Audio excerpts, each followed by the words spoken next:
Been through a breakup, yeah, yeah, yeah. But it's okay, I got my cake up, yeah, yeah, yeah. Do my hair, put on some makeup, yeah, yeah, yeah. Tryna see what tonight gon' take us, yeah, yeah, yeah. I post some pics up looking sexy, yeah, yeah, yeah. Gotta people won't text me. Hey everybody, welcome back to Chrissy's channel. And in this video, I just want to talk about my homecoming experience from my freshman year of college. Y'all, that was the craziest mess well, not the craziest, but one of the craziest stuff that ever happened my freshman year of college. And I mean, I just was like, wow, like come on now, we came to have fun. This is homecoming. We paid $40 for this. Like, what the hell? Y'all. So, let me tell y'all. So, before I even get into this video, I made this video on my friend Michael Michelle YouTube. Me and her and my other friend Amari, we did a video talking about the homecoming experience. She tried to send it to me, but it didn't work, and we did this video like 2 months ago. And yeah, just check that out on her page also. Michael Michelle is her YouTube name. And y'all, this story is so crazy. That day I was with somebody I used to like talk to. Me and him was like real cool, whatever like that. And I would hang out with him all the time. I was at his room and I wasn't like ready for homecoming. I asked him if he could drop me off or whatever like that to my house. I'm in my room so I can put on a cute like outfit, you know, whatever like that, like dress up, because girls don't play, you know, like we came to slay, you know, like girls want to look sexy for homecoming, you know. So I wanted to look good, but I wasn't, you know, yeah. So basically he wasn't able to take me, so I had on some pink Uggs, black leggings, and a black shirt with my leather jacket on. How cute is that for homecoming? That I paid $40 for.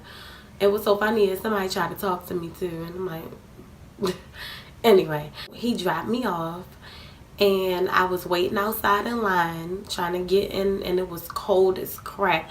It was so cold, y'all. It was so cold. And so I was standing outside waiting because my other friends that I was supposed to meet, they was already there. I showed up an hour late. Like, they was already there. Like, as soon as it started, they was there. And so I was one of the people in line, and it was hella people out there. It was so many people I never saw in my life. An old man, a little boy. I'm like, what the heck are they doing here at my college homecoming? It was so many people. And on top of that, y'all, it was just so crazy. It was fights happening outside while I'm in line trying to get in. People was pushing each other. People were trying to push me, and I'm like, yo, I'm not about to do this. It was cold. People was, you know, like just acting a fool, just acting a mess. Like, people just going crazy. And, you know, like, people was cutting in front of people and just all types of stuff. And so, yeah, so the fights was going on and all that. And they kept telling us to wait. And I was like, look, I'm trying to get in here because I'm tired of this. So, look, I finally made it in after 15 minutes of staying outside in that cold.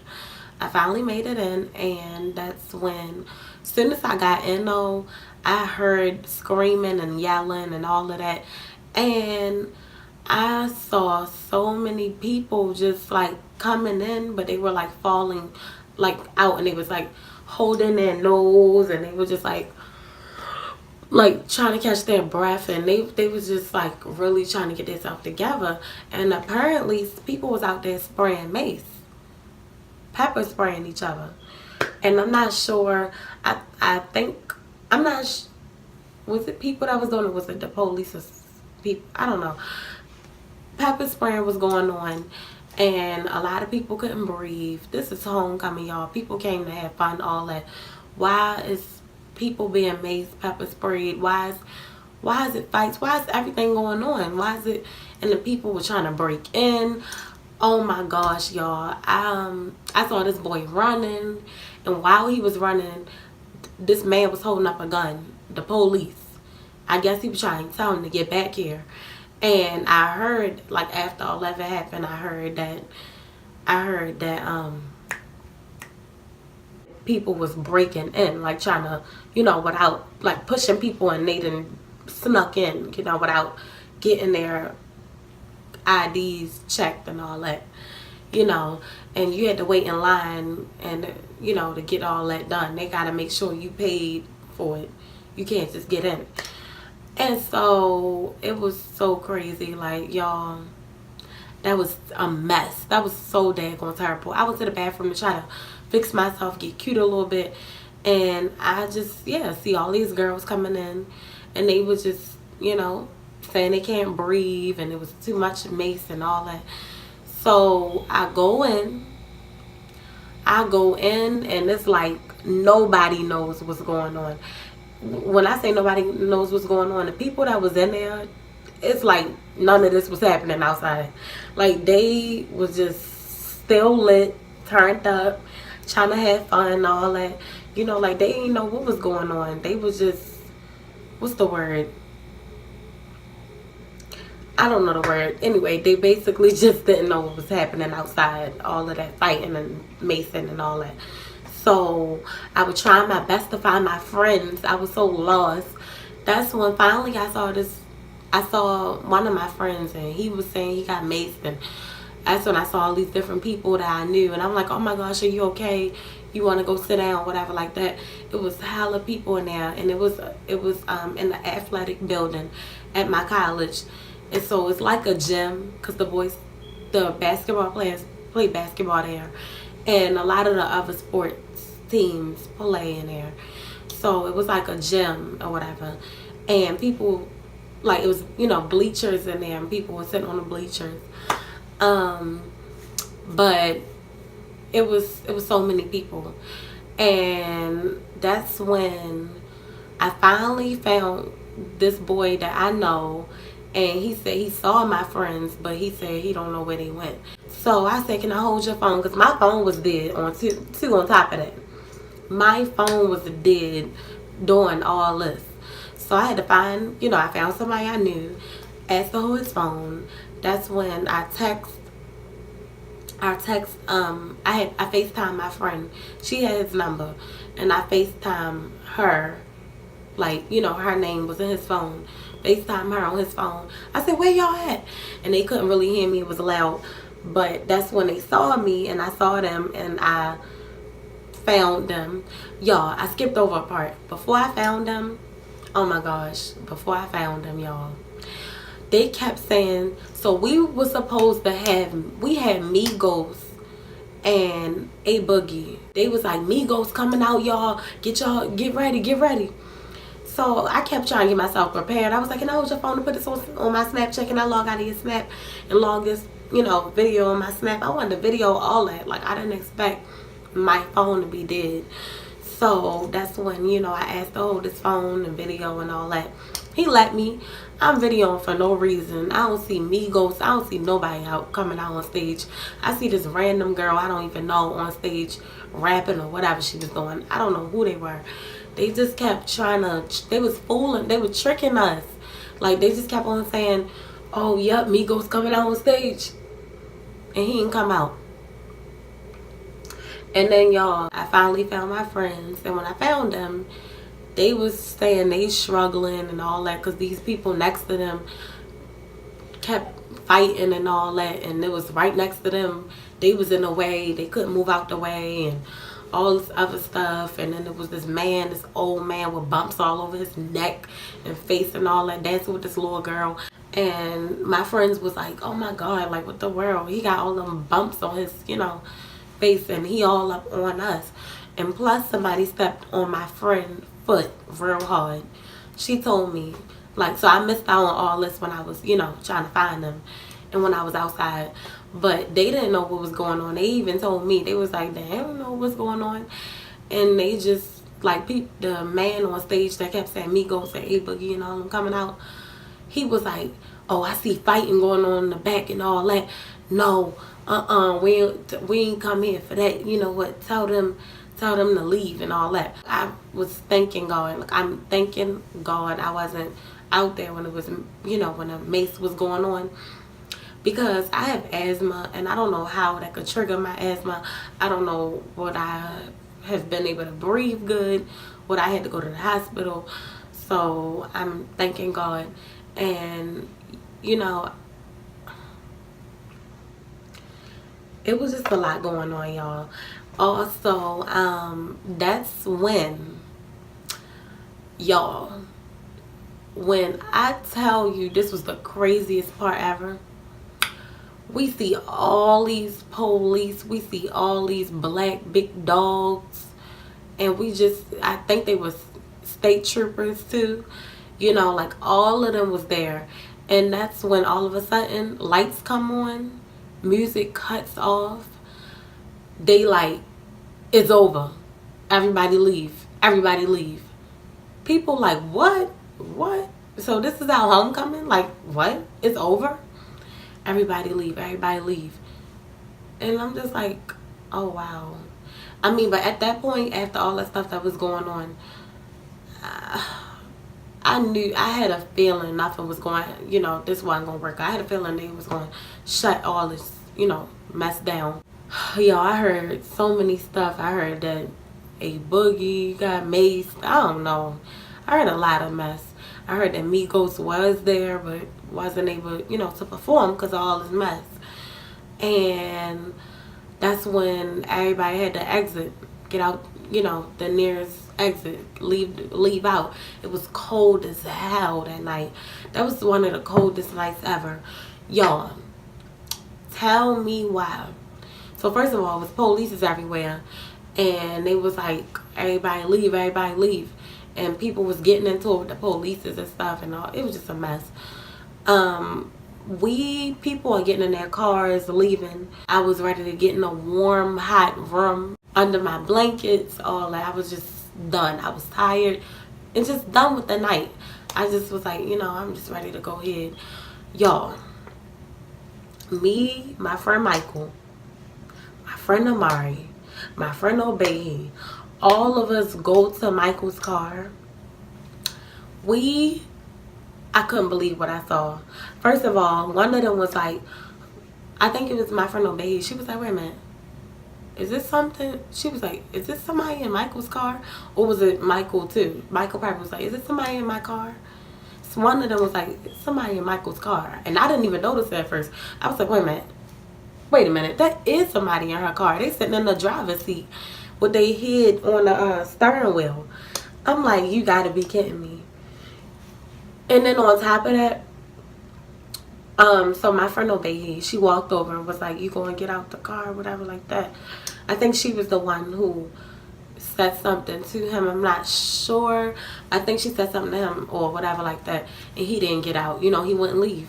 He had throw up all on the steering wheel, all on my friend's steering wheel. And yeah, her door wasn't locked. So that's how he got in case y'all wondering. Her door, she didn't lock her door. So yeah, he was in there and he had throw up all over him. He had throw up all on his everywhere. I was so disgusted and I was just so upset. And he wouldn't leave on top of that. And he kept arguing and all that. And you know, I really wanted him to clean that mess up, but he was drunk. He was just very sloppy. Like, he was all over the place. He was telling the police he ain't leaving, none of that. And he just was getting smart with us and all that. And that's when he was like, what's your, the police was asking, they got him out. But yeah, the throw up was still there. And he sat on the ground. And they was like, what's your address and all that. So they weren't able to clean it. And I just was so upset because I'm like, wait a minute, if this was me and my friend Michael's shoes, God knows I would have been going crazy. Even though it wouldn't have solved nothing. Me I would have been stressed the hell out. I would have been so angry. I would have been going off. I would have been telling this man, if he don't get this, mess out my daggone car, it's gonna be a big issue. And I would have been, going off if the police ain't do nothing about it. But so they wasn't able to make him clean it, I guess. I don't know. But anyway, basically we got in the car. I keep saying basically.